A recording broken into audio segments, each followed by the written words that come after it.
at a restaurant with a woman who has lots of issues and she will not stop talking. She doesn't take a breath. She's just talking. So I look at my watch every now and then, like 15 minutes has gone by, and she is still talking. So I asked the person who was helping us at the restaurant to bring me a stack of napkins and a large carafe of water. And the woman is still talking. She's still talking. And so I took the glass. I said, please continue. And I took my bottle of water. I poured into the glass. It overflowed and spilled all over the table. And I kept pouring and kept pouring. And finally she stopped and said, what are you doing? I said, oh, you took a breath. This is good. You appear not able to notice when I am full of you. As you notice, the glass is full. So how is it that you can speak and not have regard for the capacity of the person you're talking to? This is Leadership Sound Bites. Real leaders, real moments, real growth. Welcome to this week's episode of Leadership Sound Bites with my very special guest, Sean Mahar. He is founder, and I'm going to read this because I wrote it down, Sean E. Mahar and Associates, LLC.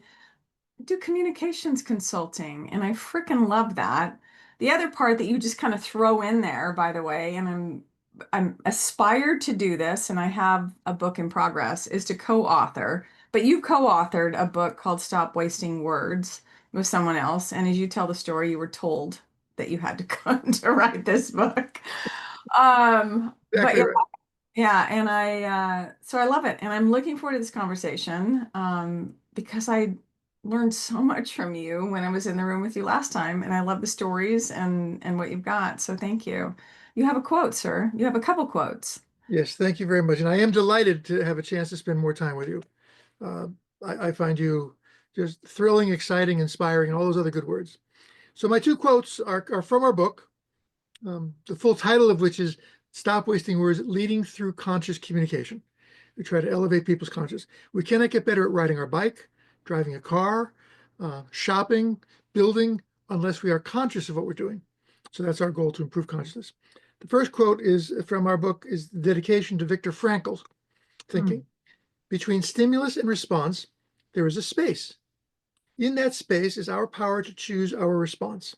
In our response lies our growth and our freedom. That space between stimulus and response. The second quote is the first sentence of our book, the very first sentence of our book, which I'm still fond of. And it says simply, we write this book with a sense of urgency. Mm. And we wrote this book in 2000, we published in 2019. The urgency still exists. That space between stimulus and response, just a few words about that, is where most people react. When I'm doing coaching with very senior executives, and I'm sure you know the type, the breed, the whatnot, and they come with such certainty that the only way to do this is this, and it's a reaction, I sometimes ask them if they want to behave like a human being or a squirrel. Because a squirrel will react to everything in front of them. The human being is able to pause between the stimulus and response and think what they want to accomplish. And most people do not know how to do that very well. And the sense of urgency is, I live with some interesting awarenesses. I'm aware of divorce rates, suicide rates, deaths in America from miscommunications, as demonstrated by risk management companies that pay death claims, is 500 people a day in the United States, over 250,000 deaths in America. So while I love joy, I love optimizing people's relationships and improving people's organizations, I'm also aware that there's a dark side to people not knowing how to be conscious about communication. And so I carry both with me all the time, and that's my sense of urgency. What do you do with that? How does that show up to where we don't?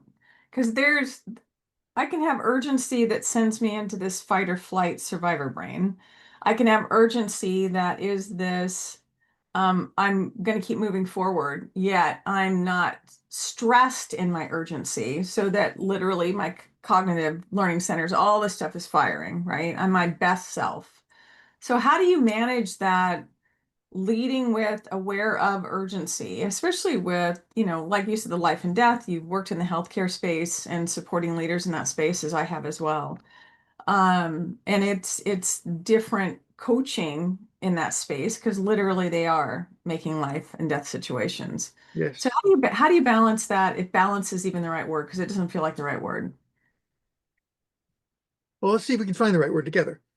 Um, my sense of urgency is one that's compelling. So I have a very low tolerance for what is nicknamed in the communication literature as phatic communication, which is just fat. It's people talking about talk about talk. Call it restaurant talk. Call it talking about soap operas as if the people were actually real, Hmm. written by scripts. So those conversations just make my skin crawl, but I'm tolerant when I'm talking to an 85-year-old fourth stage cancer friend of mine who wants to tell me a story for the third time about his air conditioner not working properly, because the urgency is him present. And I don't know how much time he's got left, but I'm certainly want to use that time constructively. And so I fix his air conditioner, or I find somebody who can do those things. So the urgency Mhm. in the moment, and also an awareness that I need to triage my time judiciously. And I don't say this again to be dark, it just shows up in my world. Mhm. The last 10 years, I've had 3 near-death experiences. One with thyroid cancer, one with so many blood clots I was sent home to die, or asked if I wanted to die in the hospital because they weren't sure the treatment would work. And then the last one was my heart stopped, which was really a beautiful story because my daughter was home that day. She's a nurse, and I Mhm. took them in for a bike ride, and I felt fine. And she said, "Dad, just out of curiosity, what's your pulse?" I said, "What kind of a question is that?" "Well, I'm just curious. I'm just curious." So I said, 42. I took it on my machine. I said 42, and she looked at me and said, "Dad, I just love the intimacy with my daughter. That's urgent. Dad, Mhm. I'm not an Ethiopian marathon runner. Mhm. A pulse of 42 after riding your bike for 5 miles is wrong. I am driving you to the hospital now." Mhm. 12 hours later, I had a pacemaker. Oh, wow. So what would have happened if she wasn't there? And I went to sleep with a pulse like that because when I was on the machine, my pulse, I remember the nurses running into my room saying, "Are you okay? Are you okay, Mr. Mahar?" I said, "I'm fine. Why wouldn't I be?" "Because your heart stopped for 2 seconds." Mhm. "Okay, I'm in the right place." Yeah, thank you, my dear daughter. Thank you very much, Aaron. So this enables me to live in the present. What's precious about the present? Because I have no guarantees about tomorrow. And to hold with respect everybody I talk to. But if people are profoundly stuck on their hamster wheels, wanting to retell stories about the wrongs when they were raised as children, and the revenge they feel towards so and so, and the contempt they feel for such and such a political party, if that's where they live, I cannot stay there. I will go someplace else, Mhm. because time is too precious. Does that Um, answer the question? yeah, it's interesting because when you talk about urgency, it is about paying attention to what matters. Beautiful. Uh, Better and said than I did in yeah, fewer no, words. it helps me navigate through it, right? Because all the stories that you were talking about and all the scenarios is I'm going to go back to, and I may have shared this with you before when we were chatting with the CEO. She said, when you're present, be present. Everything, Sean, that you described was about being in the moment and paying Yes, attention. And it brings me back to, and I may have shared this with you or somebody else, but it's Dr. Ellen Langer. When she was talking, she was on this podcast, and she said she was talking about mindfulness. mm, And what she described mindfulness was similar to what you're talking about, is paying attention. yes, And when we go into something, not with this predetermined crap that we fill our brain with, right? That we already know why people did it, all the stuff that you're talking about, that I totally agree with you. I'm like, just stop because it doesn't move you forward. But she said, when you know that you don't know, then you pay attention. And when you pay attention, you see things that you might otherwise have been blind to. And so, in that space of all the stuff that you're talking about, right, is your daughter was looking at stuff from a different lens, a different perspective. yes, She was paying attention, yes. right? And because she was paying attention, you're still here. She saw what I could not see. Yes, exactly. And so it's an interesting thing because you had your own narrative going in your mind. Uh, Yes, it's all good. It's not too high. Right. And so it's an interesting thing because I think it's important for us to step in with, and I say this all the time with leaders, your biggest superpower is curiosity. And Yes. so we need to step in because the moment we're stepping into, we haven't lived before. So we might be anchoring ourselves in the past to go, okay, seen this, done this. Heuristic then plays a role and goes, oh, boom, that was similar to this, and boom, boom, boom, here's what we need to do. But the reality of it is we're stepping into a new fill in the blank. Well, there's a phrase that pops into my mind, that quote, heart attacks kill so many people every year. Okay. And I share with you that that's not true. Denial kills people so many times because they refuse. So I could have said, no, you're wrong. I could have said, well, I'll wait till tomorrow. I could have moved direct denial and defended myself, or I respect other people's what they see and say, I will, because I was proud of 41. Yes. Yes. um, and in that, and so I became curious. What does she see? And so there's a constant openness, and I want to just you keep doing this to me. You keep telling me things that that I know. Our first chapter is something that, well, I forget the title right now, but we don't know what we don't know, and therefore Mm. we can't get better at it. And then you're there. And again, through different vehicles, through different strategies. But the present is a wonderful place where a lot of people can live because that's where the action is. And I agree with you. And I think part of it is how do people get there who aren't there now? Right? Because they're in this world of multitasking. And I think part of the thing that stood out for me when you and I met, because it was through the Hounds of Business with Mike and that team, and we Yes. won one of the group meetings that Mike claims I came in the back door on, whatever that is. It's like I ended up there for whatever reason. And you were talking about communication and the idea of the responsibility of ensuring that someone else grasps, it was your word, right? Yes, The exactly. message, the intention, all that is our responsibility, the communicator, to make sure it's caught, the message is caught. Can you share more about that? Because I know you do workshops around that space in order to develop people and do it. Yeah.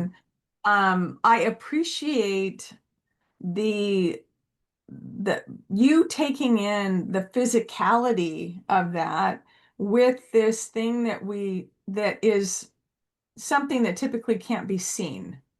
Okay, if we're doing it not in an email form or anything else. Right.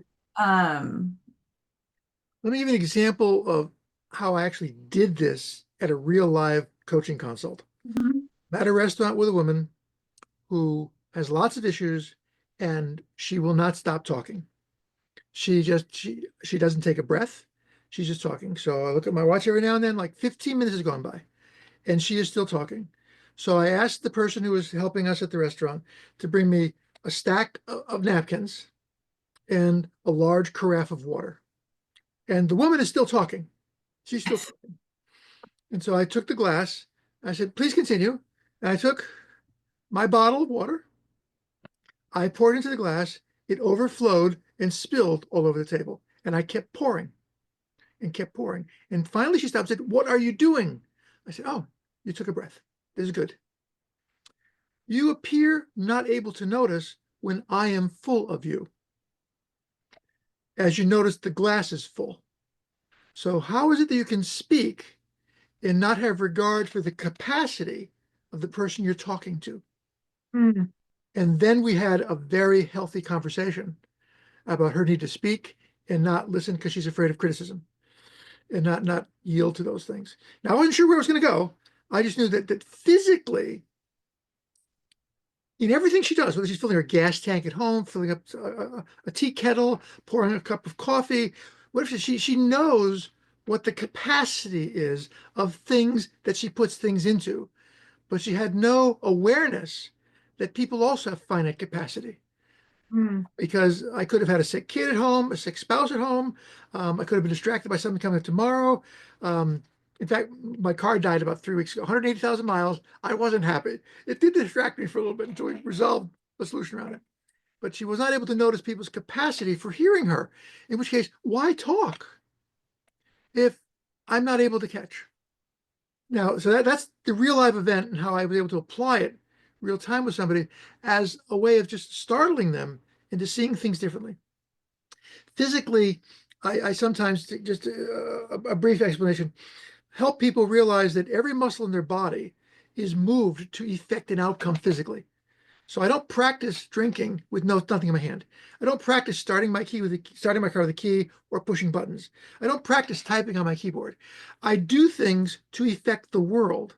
I don't blow up a balloon and have it not blow up because it's got a hole in it. I stop because I'm unable to affect that outcome. And I submit to people that wouldn't it be interesting if there's an opportunity to speak in ways that also accomplish things? So it's not an expressive way of living, but it's a communicative way. And so one of the vehicles is a ball, where we know when we toss somebody a ball, the goal is to help them catch it. And if they're 3 years old, we may roll it. If they're 25 years old, we may toss it gently. If they're 35 or 40 years old, we may say, how fast do you want me to throw it? If they're 75 years old or 80 years old with Parkinson's, we close our distance. But the goal of the entire interaction is we catch it. So if I want to give you performance feedback, or assign you work in my company, or as a doctor, give you some patient care instructions to follow up at home, the goal is not to get your name on a piece of paper and say next. The goal is for you to catch it and to tell me you can't afford the prescription, so you plan to cut the pills in half. I need to know that so I can figure out a way around that. Call a social worker, get some funding, or change the prescription, or change the dose, or switch to a generic. Because only by knowing what your capacity is can I make sure I give you enough to be useful. It's so interesting when I hear you describe this stuff, because for me, it's about awareness and intentionality around all this stuff, right? And a lot of times it's like I remember in the improvement world, we're really big on saying, let's get clarity on the problem to be solved. Okay. And people would typically say something around communication. Yes. Well, communication needs to be better. What is it? Seriously, what does that mean? So the questions to be answered on a very basic level are, what needs to be communicated to whom and by when? What you're bringing in is this other element, because we assume, right, this underlying assumption that when I say communication, which by the way, a lot of times, and I'm doing it with my hands, communication's two-way, right? There's a thing that went out and said, but a lot of times it's just one way for us in organizations. We're cascading down information, and we're going to call that communication. Yes. Uh, We do call but it that. Yes, but it's this thing that there's an underlying assumption that when I communicate it, that's all I need to do. Well, I sent the email out, or people go, well, they were in the meeting when we said this. And I remember, and when I would talk to leaders, because at some point it came to me, I said, let me just say something to you right now. I said, the only, especially, and this was during the COVID, after COVID hit, because this is when it became more obvious, Right. is the only people in those meetings that are actually paying attention to everything that's being said is the speaker. So we need to understand that and say, okay, fine, because it did surface in COVID when we had command center stuff. So my team, the improvement team that supported, we would step in and we would be at these dissemination meetings. So the communication came down. We met 3 times a week during when it was hot and heavy. All managers from operations in the foundation, so the outpatient medical, would come together. They heard all the report outs. There was an expectation that, mind you, they're managing their fires, right? But there's an expectation they're going to take all the information disseminated from this meeting that they're hearing, right? That's being talked to them. There's no handouts, and take it back to their teams and cascade it down. And I'm like, no. So my team would join, members of my team would join, and we would literally be there. We would capture notes. This is before AI was really a thing. Right. We would pull it together. We would meet afterwards, quickly pull it together, send out to everybody who was on the invite list. Here's what we heard from today, so that they had something to share with their teams. besides their in and out notes that they may have taken, right? Because there was this underlying assumption that you were in the meeting, you would get all the information. How do you know? How do you know that what you threw, like if I just blindly throw a ball at you and I walk away and I never look to make sure you Yes, caught it, that's right. what? Go away. I threw the ball. You're Yeah. that you got it. I mean, perfect. Absolutely perfect. So how do we know? How do we know that what we communicated landed? How do we know that people are able to do what we expect them to do with the information? Because there's that other piece too. Why do you communicate? Well, the good news is that despite this gap in what I call spraying words and praying that they're heard and grasped and understood, um, despite that gap, we still manage as a society to make progress. Hmm. We still have transportation, we still have communications, we still have hospital systems.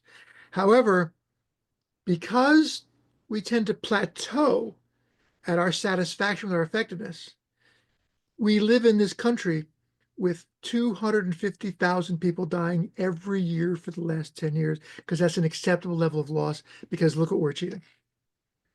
I find loss to be unacceptable. I don't know that people know it's that magnitude, Sean. I don't know that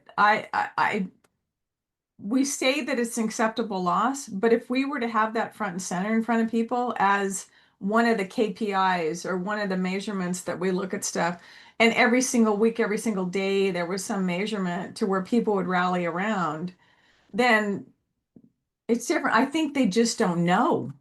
I don't think we're paying attention to it. We're not close enough to it. And maybe we're in an industry where I hear about one, but I'm Yeah, not looking at the aggregate, the sum total of.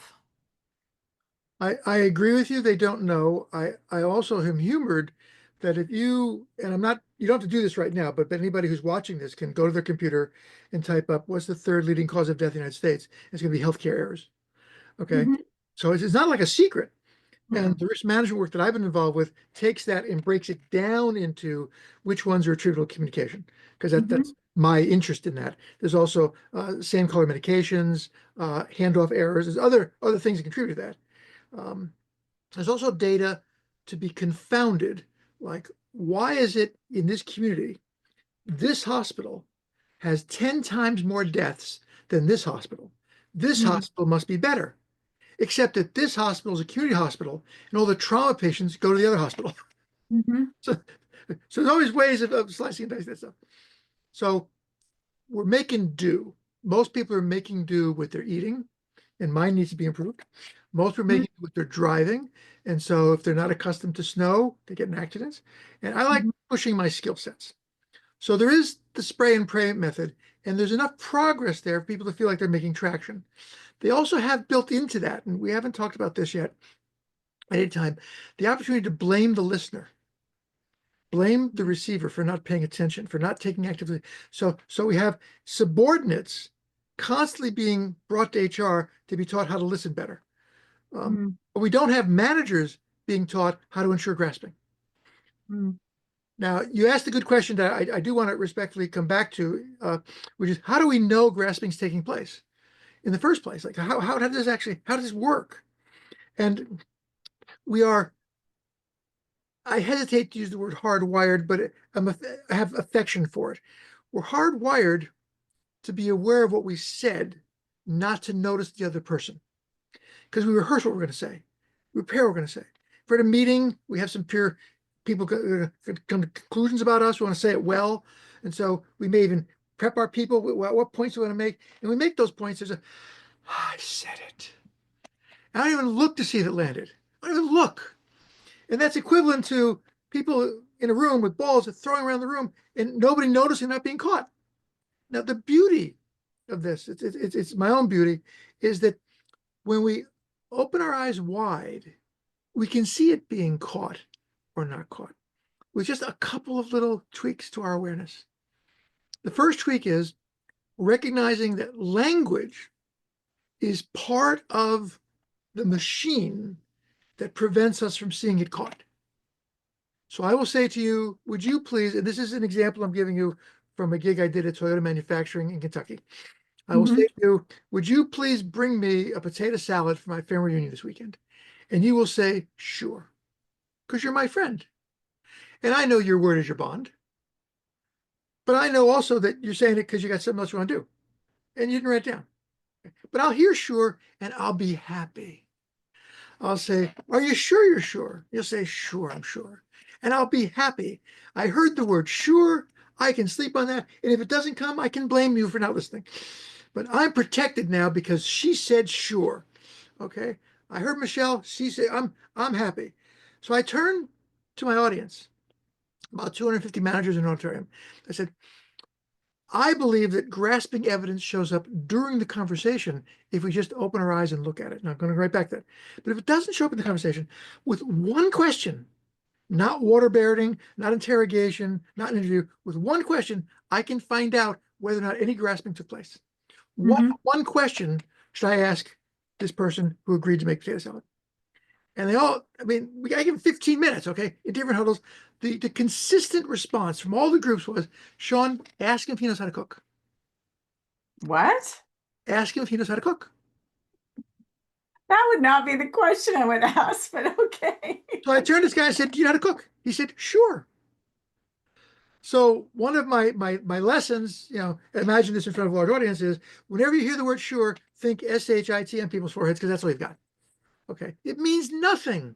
The question is, how are you going to keep it cold? The question is, how many pounds do you want to make? The question is, what's your favorite recipe? One question, just one of these questions. What do you want to do if somebody has allergies? Any one question will give me the answer. Well, it has to be cold? Okay, you're not making my potato salad. What kind of potato do you like to use? There's different kinds. You're not making my potato salad. Okay. I like using vinegar in mine, but that's because I'm part German, whatever. But now I know grasping is taking place. Now, during the conversation, during a delegation in particular, it's really nice if the person I'm talking to says, how many people do you need to feed? What time are you going to do this for? Do you want to make a decal of what the ingredients are? That tells me grasping occurred. So the opportunity for validating grasping is present in the conversation, in which case I don't need to ask a follow-up question.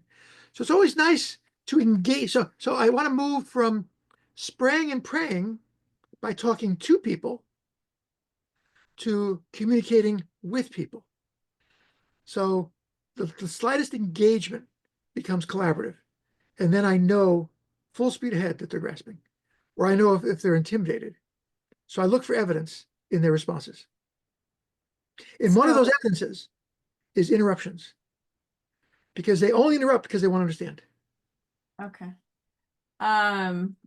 It's interesting because there's different levels to I'm going to use your word grasping, right? So for me at the beginning, for me, grasping was understanding. Do I comprehend? But with what you described, there was actually a level of ownership, accountability, Yes. which is Sorry, I didn't lead with that. no, it's fine, because which is different than understanding. I may understand what you're saying, but I still go, yeah, that's not me. Versus I understand what you're saying and I'm actually going to step in and take ownership, which is where the questions are going to come from in order to take action based on if it's a action ownership type of communication thing. Am I just spreading this so you've got a heads up? Right. Or is there an expectation that you're going to do something with this? Like I throw you the ball. Is there an expectation that you're going to throw it back? Or that you're going to throw it to someone else? Or that you're going to put it in your bag and walk away, and then the next time we meet, you're going to throw it back at me, right? I love your discernment. Yes. So it is one of those things, and I think it's important.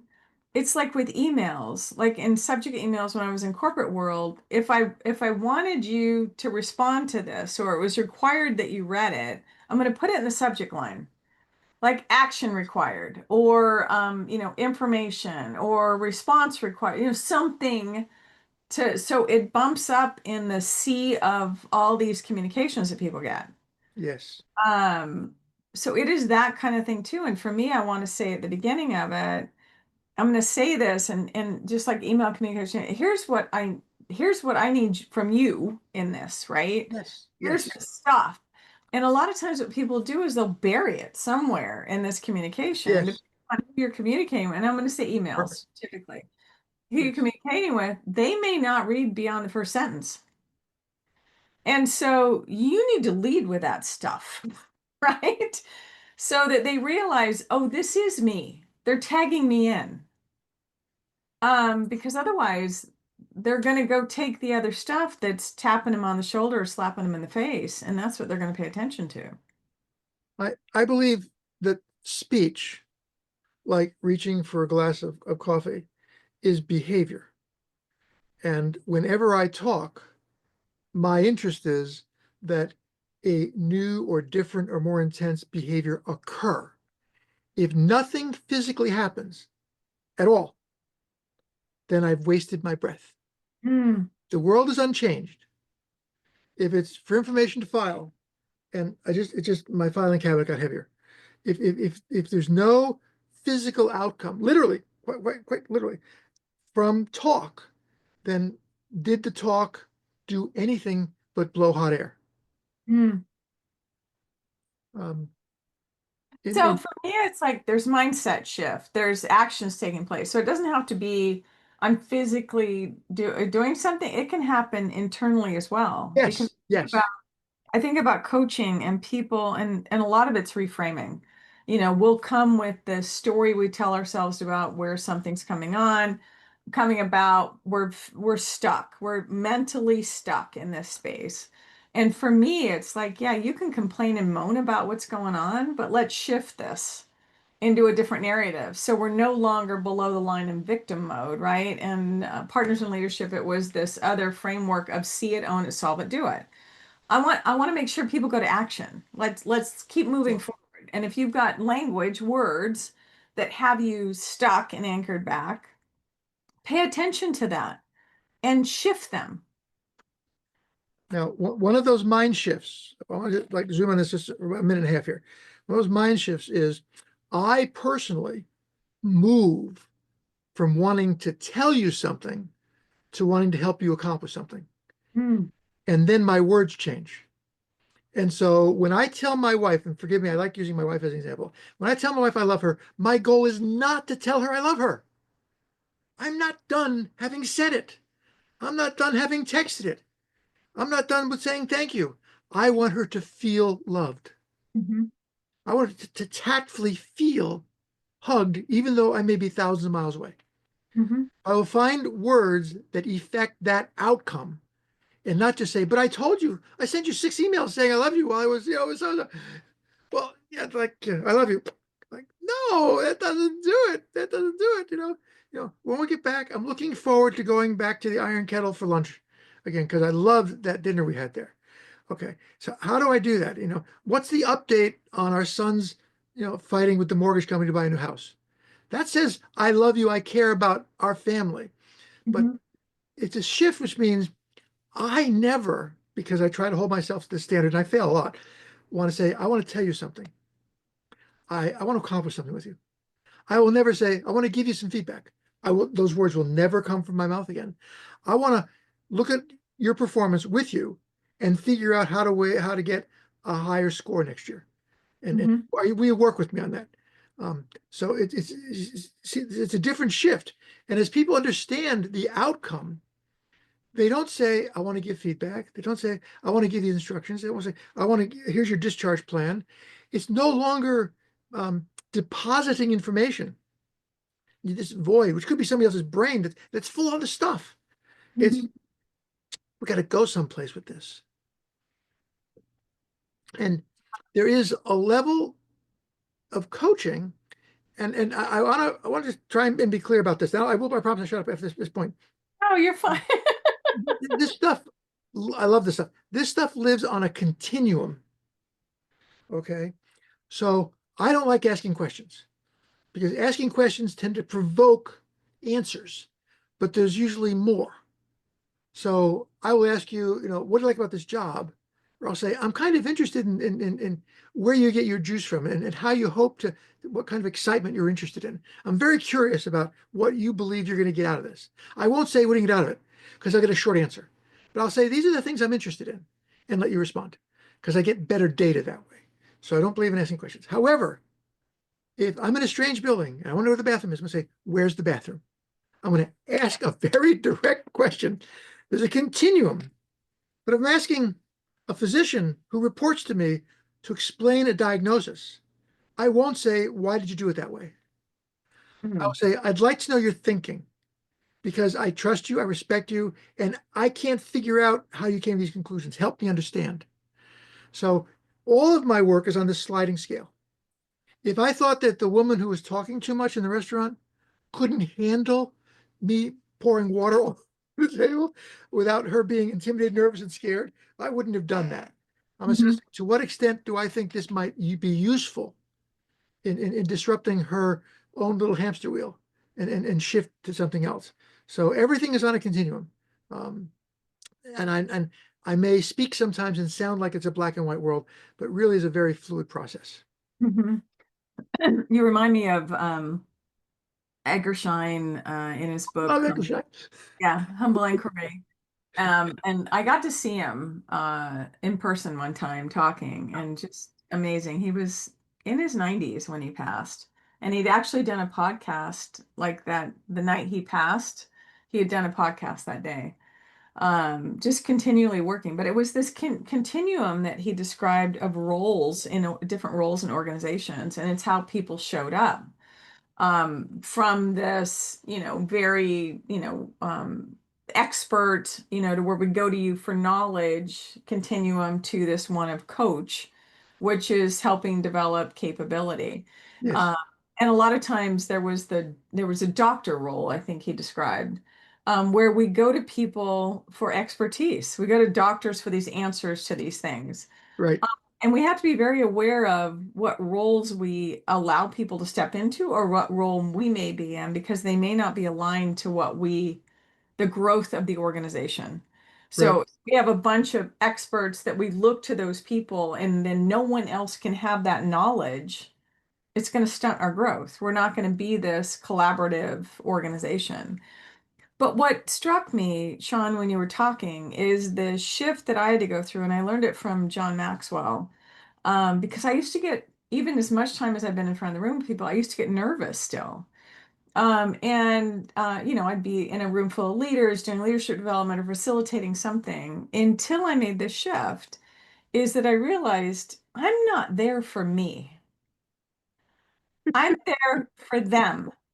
And so what you were talking about, this thing about I'm communicating because it's like, whoop, I said my stuff and whoop, I'm done, right?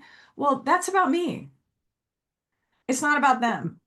And so when we're doing what we're doing for the people, right? Or to move something forward or to have action or comprehension or whatever it may be, when that shift happens, right? Because when I go in a room with when that shift happens, then that's where the magic is, and I'm not nervous anymore because it's not about me. It's about the people in the room. And guess where my attention is now? Yes, It's not on me. It's on the great to people in the room. yeah, And so I'm going to make adjustments. I'm going to check for understanding. I'm going to listen to what's going on. I'm going to watch faces and movement. Even if we're in a virtual room, I want people on camera so I can see. Are you agitated? Are you checked out doing something else? What's happening, right? So I think that's what happens is because when I go into the room, I had someone ask me when I was going in, I was facilitating with this group of EPs. And they were tasked with making some pretty strategic decisions on stuff. And it was a very um, emotionally charged room. And there were, I think, 10 or 12 of them. So it wasn't like five or six. And I remember one of the directors, I was walking in, we were on a break and I was going back, and she said, "What do you need from me? How can I help?" And I said, "I'm good. I'm just focused on being who they need me to be." So right. I'm going to ebb and flow in the moment of what's happening and not come with this, I'm going to do this, and then I'm going to do this, and I'm going to do this, and because I miss the opportunity to adjust if the room needs something else. Well, that's the joy of your being good at what you do is the ability to be what they need. And sometimes they need an authority who knows how organizations function effectively, who knows how to recognize what kinds of behavior are actually sabotaging. Um, and then sometimes they need a healer because they're carrying so much grief from last year or the year before. They can't see through that and they've got to let go of it. Mhm. So literally, the facilitator becomes liquid, as in you are who you are, but you will fill whatever container shows Mm. up for you to take the shape that they can handle. Mm. And if they can't handle too much of you, you'll serve yourself in shot glasses because they may need more than that, but they don't know it yet. Yeah, I agree. And I admire your work. While you're talking, um, I want to bring up the word patience. Mm. I think that a lot of leaders I've worked with need to be patient, not necessarily for their employees, but for themselves, because a lot of our work is experimental. We try things, and if we can't be experimental in our leadership, how can we expect our employees to be on a cutting edge and taking risks themselves? Mhm. But I need to make mistakes, apologize for them, learn from them, and move forward. But patience is part of that. Um, so I will be patient with myself when I make mistakes and with other people because I know that we have a tremendous amount of lifelong learning that is defective. It is wrong. And people act on these beliefs just because they've accepted them. And it's wrong. And I do mean to laugh at this, but there was a physician who was in charge of this huge building with like 200 people in it and the nurse and everything like that. And the board hired him and he loved his work. He had a 3-year contract. And this dude um, is going to lose his job in 6 months because Mhm. the board is up to here with him. They've been Mm. hearing nothing but complaints about him. He's rude. He's disrespectful. He's contemptuous. He ignores people. He's one of the meanest people. We don't know why it took so long to figure this out, but he's absolutely the worst boss we could have ever had. We can't work with him. You've got to get rid of him. Well, we'll get rid of him by simply not renewing his contract in 6 months. We'll put up with it because that's the easiest way to fire him because of our contract. That's the best way, and we'll start looking for somebody else right now. One of the people on that board um, was somebody who's familiar with my work. Mhm. She called me and said, Sean, can you help Dr. So-and-so? I said, well, I don't know yet. Well, he's got some communication issues, but I don't know what they are. But would you try to help him? I said, tell you what, if you have him call me, I don't care what the story is, have him call me. And I think a good story is that I work with brilliant people to help them just go up one more bar on their excellence in communication. And I might be helpful for him. You get him to call me, I'll meet with him for an hour and I'll call you back and let you know what happened. Okay, so he meets with me. And and this is what I'm doing. I'm going to show you what I'm doing. Just accelerate a little bit. More. So we spend 15 minutes with me doing assessment work. How are you? How's your family? Any problems? Anything's going well? And I'm falling in love with this guy. That is the truth. I love this guy. He cares. And then I think, okay, I have to be missing something because Mhm. I trust the person told me. So I now do one of my scans. I just listen more intently for another couple minutes. That's clear. I look at him more intently. I actually stay fixed focus. I think that's it. I think I have a theory. So I'd excuse me, time out, just one second. I have a theory. Can I interrupt you? Yeah, sure. My theory is that there's a chance that you hold eye contact. Just a guess. I mean, I haven't like studied you on video. That you hold eye contact. I'm curious about that, and I'm wondering if that's possible. Sean, my mom and dad taught me when I was that young, never break eye contact. Jesus, never? It's a sign of disrespect. Oh, wow. So I work very hard to hold eye contact. So yeah, I'm the experienced guy. So I'm sitting there going, okay, how to cover this ground? So I think, tell you what I want to do. I will hold eye contact with you for 5 minutes. We'll continue the conversation about your pets, your family, your hobbies, your fishing. But during that time, I will hold eye contact with you. I will not let go. So, what kind of fishing do you like to do? At the 2.5 minute mark, he said, Uncle, I can't handle this anymore. Oh my God. Um, there are so many, again, my context for this is I'm talking about previous learning. This is what he learned. He thought he was following the rules that work. Mhm. He had no idea that there are other cultures for which eye contact is offensive. He had no idea that when he prolonged stare and didn't want to, his face was saying, I don't like you, even though he was holding eyes, that he showed stress in his face. He did not understand anything about nonverbal communication. So he spent the rest of the time practicing looking away. He had to relearn what most Mhm. people do naturally. He wanted one more meeting to practice. When he had his meeting at the end of 3 years, his contract was renewed for another 3 years, and no one knew why. No one knew how did he get better? Why do people love him now? No one knew. So this previous learning gets in the way. And I think that I encourage people to be patient. Okay, so we've learned something today. Let's see if we can take a step now towards that day. And I know that this is going to be on the air somewhere. I actually said this to him because we're laughing, playing each other. I said, look, man, no offense, but it's time to kill your parents. It's time to like no longer do things they taught you when you were 10 years old. Okay. You can learn more than they knew. It's okay. Um, so we got there. Sam, and time flies in the room with you, and we schedule additional time, and it still flew. But it's just a curiosity thing for me, and I don't need an answer is emotional intelligence. Why aren't we looking at the cues of other people in the room and how they're reacting? Because he had to have had them. He had to have seen them. He had to have felt them. Because it's Because he like, was condemned to spray and pray. yeah, yeah. It's like, pay attention. Is it landing? And I know you're like, I want to give you some feedback, but as a leader, ask, how's this working?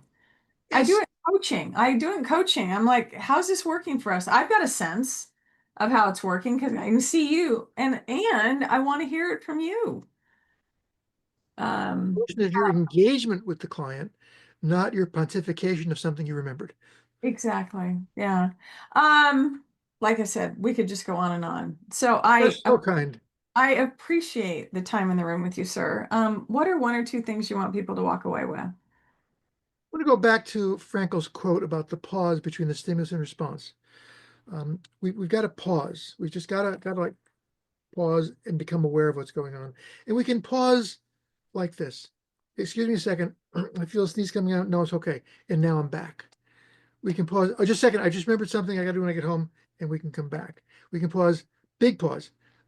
I want to stay in this conversation. I've got to hit the restroom for just a second. I'll be right back. We can create pauses, but if we don't take a breath, even if it's only 2 seconds long, if we don't paraphrase as a way of stealing time to pause, Mm, just repeat it back. While I'm doing that, I'm thinking, how do I want to respond? We've got to pause. The other is that the two words certainty versus curiosity. Nearly every time I've been certain, I've been wrong. Um, mm, so I try not to go there at all. Certainty is the opposite of curiosity. So mhm, when I feel myself getting certain, and this happened a couple of years ago, I lost my camera at a big event in town. I called the police and whatnot. And when the day was done, I went back to my car, opened the trunk, and there it was. mhm. I was certain. So certainty for me is an alarm that it may not be true. So I need to be curious. And sometimes I need to more assertively bring that to bear. But I hate certainty. Even when I do it, I try to be patient with myself. It's so funny. Bring me back to when I was in the improvement work, and my mentor Margie Hagany was teaching us, and it was teaching us on something that David Verbal. So he was a consultant in the improvement world, and he coined these four questions called the questioning mind. And it was meant for himself to surface assumption he was making around his Yeah. knowledge and expertise and basically how could I know. So when you've got a situation in front of you, a problem or whatever, and we think we know what to do or we're certain about whatever, is to ask ourselves, what do I know? Right? What do I know about this thing? The next question is, how do I know it? Nice. So is it speculation? Is it because experiences from the past that I'm doing it? Because it may not have anything to do with what's in front of me, but it may be just similar enough, right? So what do I know and how do I know it? The next part of it is, what do I need to learn? So I'm going to move to action. And how can I learn it? So in this package of stuff can serve us assumptions that we're making. That's a Uh, great thing to do in the pause. yes, Yes. yes, yes. And oh, by the way, you can just say, let me take a moment to think about that. Yeah. Yes. Totally okay. Totally okay. So I just thank you for this. Thank you for the time. Thank you for the experience and the perspective. And you're such an amazing storyteller because whenever you're talking about this stuff, I'm right there with you. I'm like, oh my gosh, I'm in the room. I'm right there. So thank you for that. Well, you make it so easy. I mean, like it's just you're so easy. I still someday, maybe I'll send you this separately. Okay.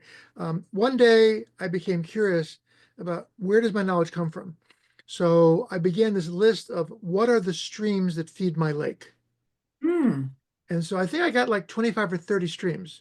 And I still go back and I still add to that list, but it fascinates me. I'm curious about your streams. You've talked about several of them, but I believe there's more because we are fed, but we get to choose at a certain point, a certain age, we get to choose our food Mhm. and move in a direction. There, and it's so funny you say that because there are so many, right? I mean, there are so many. And what I find is it's like I have this piece here and this piece here and this piece. It's almost like a recipe, right? Right. So when I come in the room with somebody, it will trigger a memory, which is why I love these conversations. You'll say something, I'm like, oh my gosh, I've got 50 zillion thoughts about that. And it's like, Yes, boom. right. But it triggers all these memories because it's like Kyle McDowell when I was in the room with him. You know, I've learned from Keith Ferrazzi. I've never been in the room with him, but virtually, you know, I've attended things. Tony Robbins, I've attended stuff. John Maxwell, I have.